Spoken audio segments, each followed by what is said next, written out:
walking around. You won't see glamorous cars lined up outside. You won't hear anyone quitting. On North Broad Street, what you'll see, hear, and feel is urgency to get better every day. Pushing yourself to limits you have never experienced before. This program, this experience, it's not for the weak. It's certainly not for the gram. It's for family on Broad Street. It's the only way we know how to do it. Diamonds in the rough, who when given the chance, know how to shine. That is Temple Tough. Temple Tough being tested back in Philadelphia. Welcome back to Lincoln Financial Field. Well done by him, the Temple graduate, plenty of school pride in Tyler Stewart. Clean, fair catch. Owls will get it back, trailing 25-0. Samacho, Roy Philpott, Marilyn Payne, and for Evan Simon, what needs to change offensively to try to have a chance to get back into this game? Some of the passing game that we saw early, doesn't have to be the quick passing game, but the intermediate passing game needs to continue. Temple saw success in the intermediate passing game. The running game hasn't been very successful. You continue to just work the middle of the field, 8 to 15 yards down the field.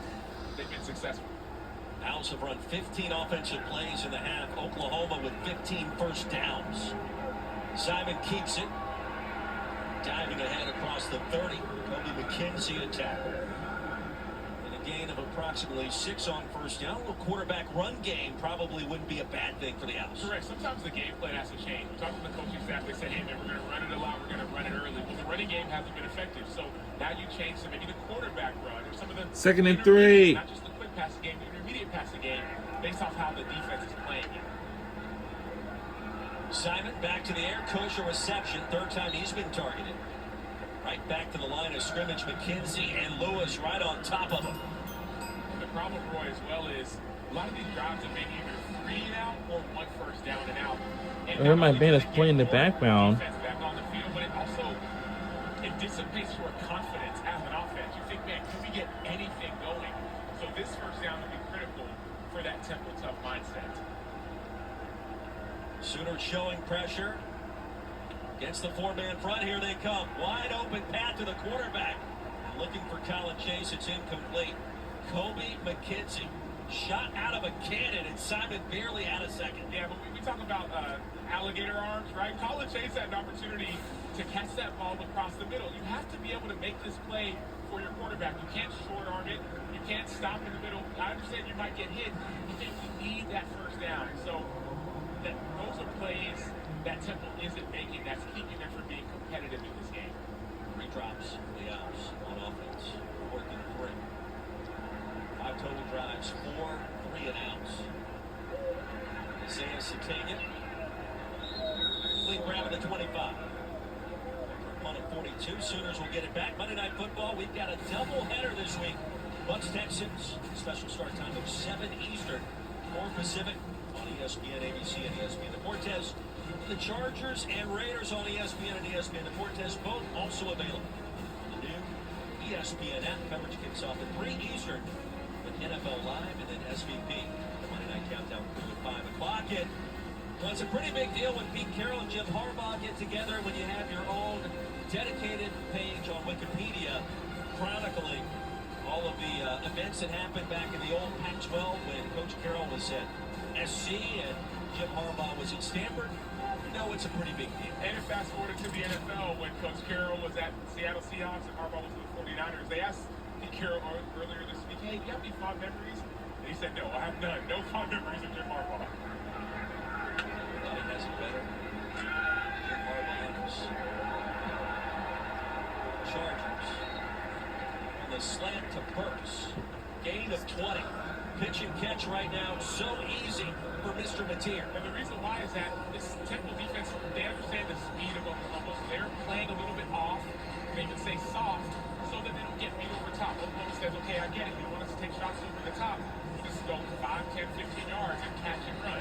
So there needs to be, it's like you're stuck between a rock and a hard place. If you start to pressure, you get beat over your head.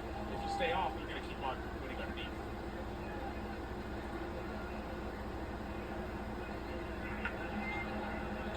Harrison kick in motion. The leg give to Layla.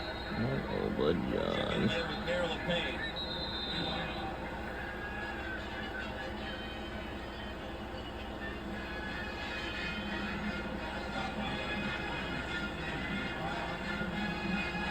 I heard my band in the background. Roy is as easygoing as his demeanor on the field is. OC Ben Arbuckle described their exchanges as just being checking that we're doing everything right, and it's exactly that. They look at one another, look at the iPad, nod. Look at one another, look at the iPad, nod, and keep it going.